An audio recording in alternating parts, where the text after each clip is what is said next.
Coming up tonight on YCN News. Police in Lebanon and Claremont, New Hampshire ask citizens to be aware of 2 telephone scams. The Claremont School Board approves a $34 million school budget. And Vermont lawmakers debate a bill on paid sick days for employees. For more news, weather, and sports, it's time for YCN, your local view.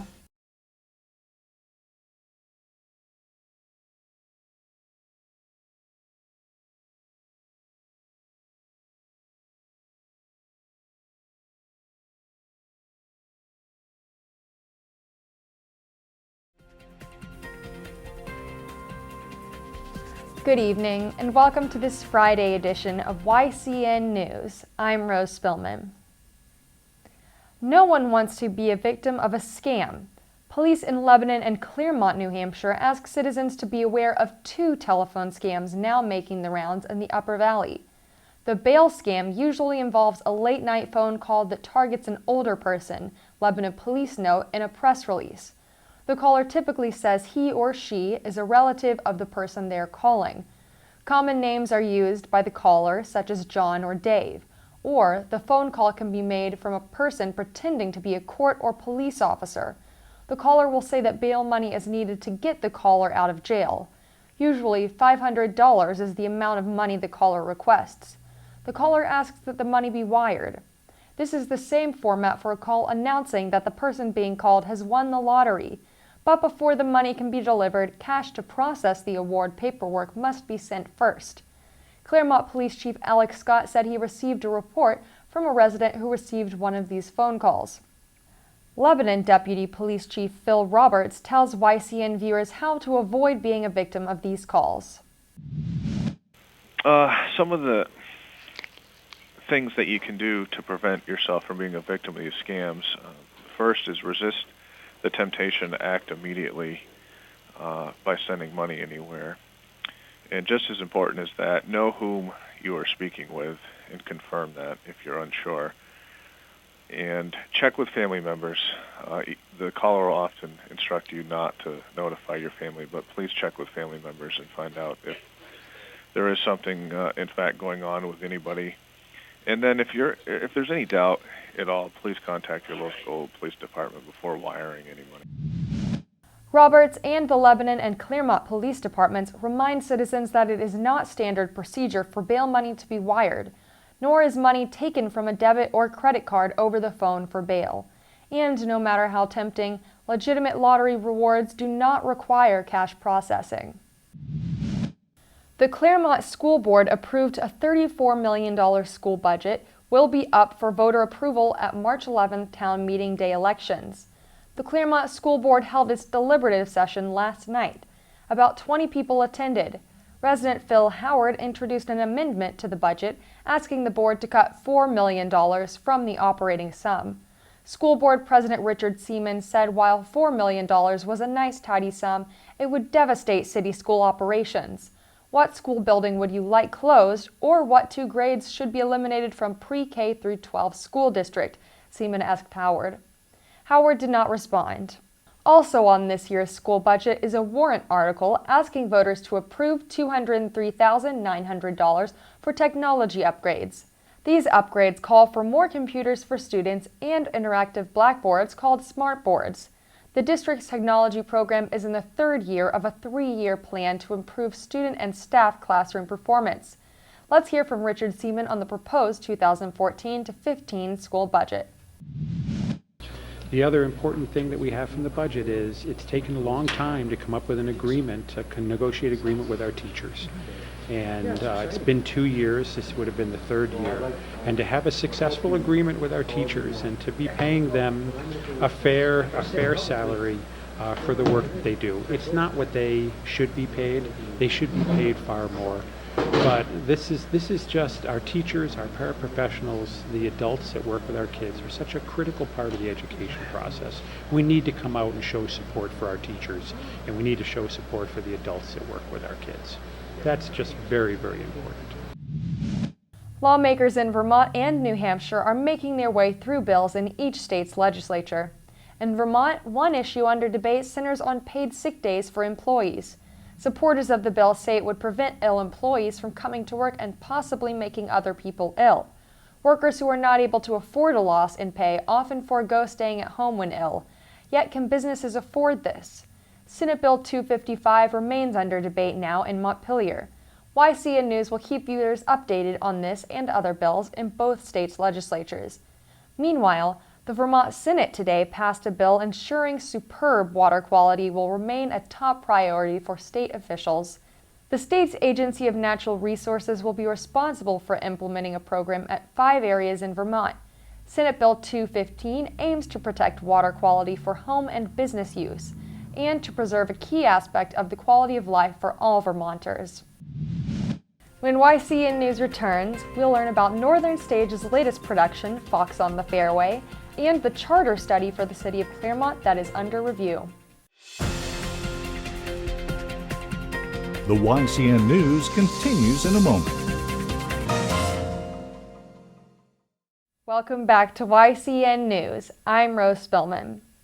Wednesday night, I went to the Briggs Opera House in White River Junction to see Northern Stage's production of Fox on the Fairway. The show was packed with laughter and smiles from all of the audience members. I was lucky to speak with the show's talented director, Maggie Burrows, as well as Irene Green, the director of sales and marketing at Northern Stage. Let's hear what they have to say about this charming and fun-filled play.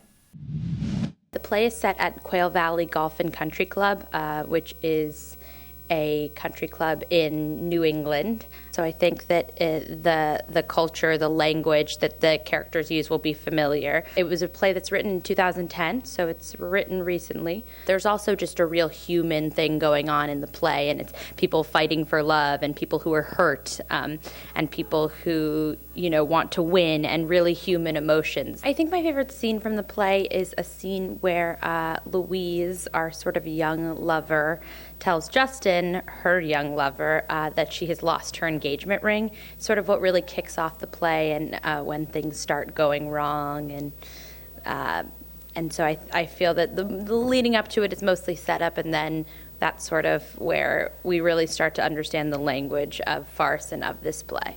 I think it's a really helpful thing when the cast finds each other funny. For a long time, we're the only audience that we have. So we're looking forward to having new eyes and ears to hear fresh laughter. I think that laughter is a really important thing in life and in experiencing entertainment. I think it can be just as powerful as watching a tragedy and feeling that set of emotions. So I'm hoping to bring a little bit of laughter and release through laughter. We have a lot of special events and special performances sort of surrounding the Fox on the Fairway, which runs February 5th through the 23rd. We have our opening night performance this Saturday, February 8th. That's following the show after the 7:30 p.m. performance. So there's a complimentary post-show reception with the cast and crew and the audience who comes that night, so that should be a lot of fun. And we have a lecture on Sunday, February 9th at 3:30 in the afternoon. It's our Athena lecture. And we're lucky to have Professor Peter Hackett with us. And Peter Hackett teaches at Dartmouth College. He's a theater professor there. And he's actually worked with Ken Ludwig before. Ken Ludwig, who is the playwright of The Fox on the Fairway. So he's going to be talking a little bit about his experience working with Ken and Ken's approach to comedy, and just sort of giving a little bit of context and insight for people. We have performances Tuesday through Sunday, so every day except for Monday, and our shows are at 7:30 p.m. on Tuesday through Saturday, and then we have matinees on Thursdays at 2 p.m., and on Sundays our performances are at 5 p.m., and all of the specifics about prices can be found on our website, which is northernstage.org, or by calling our box office, and that number is 802-296-7000. If you need a laugh to brighten up your winter, be sure to check out this show. Meanwhile, don't let the winter blues get you down, especially beyond Groundhog Day. Winter carnivals are being held in Ludlow and Chester, Vermont this weekend, along with the week-long Newport, New Hampshire Carnival. Dress warmly and get outdoors for a while. On that note, consider heading to Ragged Mountain in Danbury, New Hampshire for its Winter Wild event. Welcome to Winter Wild. Winter Wild is an uphill-downhill series here in New England. It encompasses four different states right now. We're in Massachusetts, Vermont, New Hampshire, and Maine. And what it is you can go up the mountain any way you see fit. either just on foot, tennis shoes, sneakers, open category is what we call that, with snowshoes. And then we have a track ski category, which is like inline diagonal skating or skate skiing. A telemark category, which is with skins on the bottom of the ski. And the final category is called heavy metal, which is like alpine touring, also with skins on the bottom. And you come down the mountain the same way you went up with the same equipment. So if you went up on foot, you come running down on foot. And if you slid up on skis, then you would also slide down the mountain. We're at Ragged Mountain today, and this morning we welcomed 200 participants here to our event, and we had over 30 school children as well. So it's a really great way to wake up any Saturday morning around New England. The race starts at 7 a.m., so you got to get here a little early, but I guarantee you it's worth it because you're on the couch at home by 9 a.m. and you've gotten your workout in and you've already been to the ski area.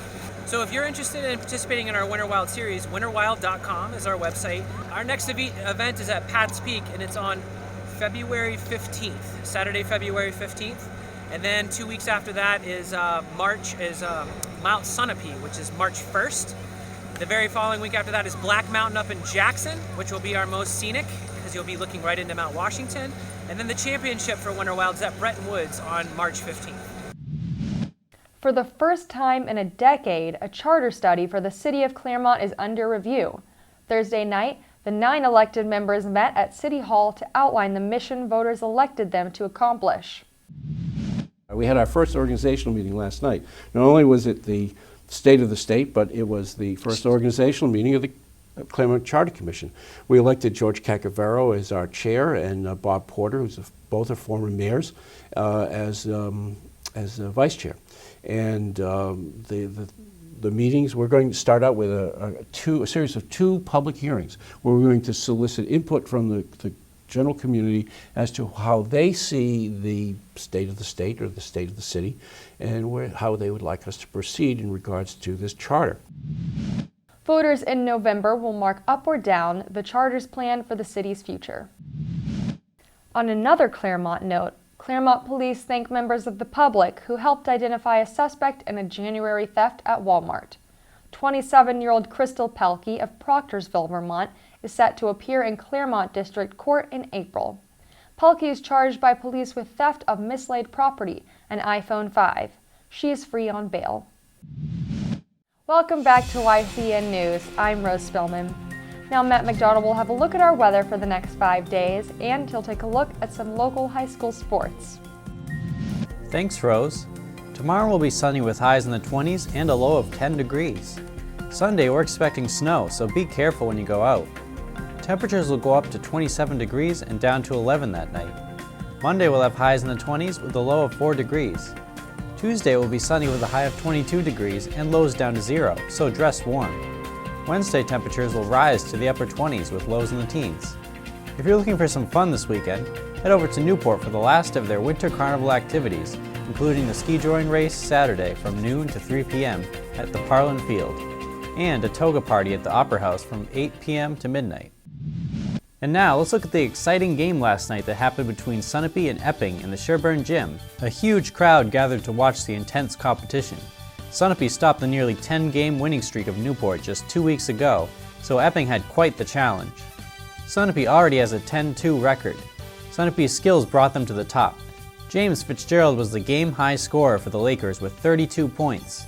He had 92 points while Epping had 69 points. What a great win from a strong team. In other basketball news, Stevens and Newport brawled for the victory last night. The final score was 67-53 with Newport winning. And more notable news in high school sports, Newport Tigers player Andrew Hood scored his career 1,000 points. It happened in yesterday's game against Stevens High School in the first period.